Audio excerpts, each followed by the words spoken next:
Hello, little readers. Today we'll be reading Black Bear Cub by Alan Lind. In the early spring, Mother Bear and her two cubs lumber out of their winter den. Black Bear Cub slips and tumbles in a slushy mound of snow and lets out a wail. Mother Bear picks up Bear Cub gently with her mouth. She carries him slowly to the edge of a small stream, where she sets him next to his sister. Mother Bear reaches her head down and takes a long drink of water. She has spent the winter sleeping and has had no food or water for months. Still drowsy from her long sleep, Mother Bear leads Bear Cub and his sister back to the den. They curl up and sleep for a few more days. When the first green leaves appear on the forest trees, Mother Bear and her cubs leave the den again. Food is still scarce on the forest floor, but the tender new leaves lure Mother Bear to climb an aspen tree. Bear Cub and his sister both try to climb after her. Their claws are already sharp, but halfway up, Bear Cub loses his grip and falls to the ground with a thump. His sister decides she has climbed high enough for this day, and she climbs down to join him. The cubs will practice climbing again tomorrow. In a few days, the cubs are expert climbers. Mother Bear can leave them on their own for a little while. She goes off to forage on the early green shoots of buttercups and the leaves of violets and wild strawberries. The cubs remained behind. Beneath the low-hanging branches of a pine tree in a nest of dry pine needles, if they sense any danger, they will quickly climb the tree. When the summer days grow warmer, Bear Cub splashes through a cool, shallow stream. He rushes to catch up with his sister. Ahead of them both, Mother Bear plods steadily through the water. When the stream widens into a pool, Mother Bear lies down to let the water cool her. Bear Cub and his sister sit on the mossy stream bank and wait.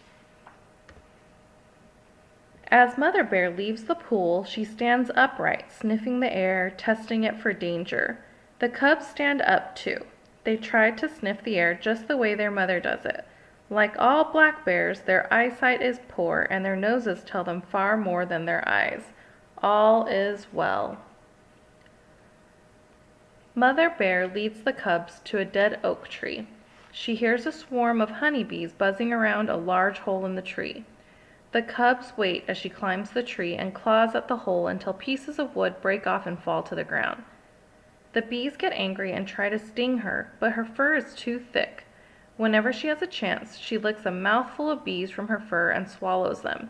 They make a tasty snack. When Mother Bear rips away enough of the rotted tree to uncover the beehive, she takes a big piece of honeycomb for herself. Then she drops chunks down to the cubs. Bear Cub and his sister sit on the ground, munching greedily at the thick, sweet honey.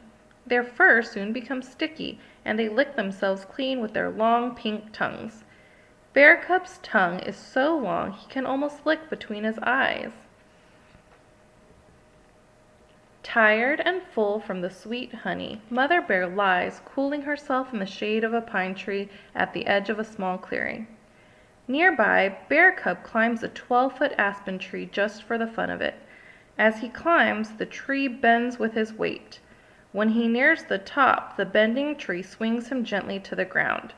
Bear Cub and his sister ride the aspen trees over and over again. After a while, Bear Cub leaves his sister and bounds to his mother's side. He pulls himself onto his mother's back and playfully bites at her ears. She pays no attention to him as he climbs across her back and shoulders. Suddenly, Mother Bear rises, surprising Bear Cub and flipping him to the ground. She rushes into the clearing, then turns to bark at the cubs. They understand her command and run to the nearest large tree, where they climb to the safety of the highest branches. On the far side of the clearing, 3 coyotes bound from the forest. Protecting her cubs, Mother Bear springs forward growling. Her head down and teeth bared, she challenges the coyotes. They stop for a moment and pace back and forth while they decide what to do, Mother Bear rushes to the tree and joins her cubs in the high branches. As the coyotes circle about the tree trunk, yipping and growling, the bears make themselves comfortable. Resting in the high branches, they ignore the coyotes until they give up and leave the clearing.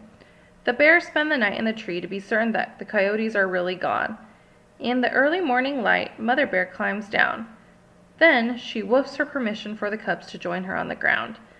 Together they will go in search of a patch of berries.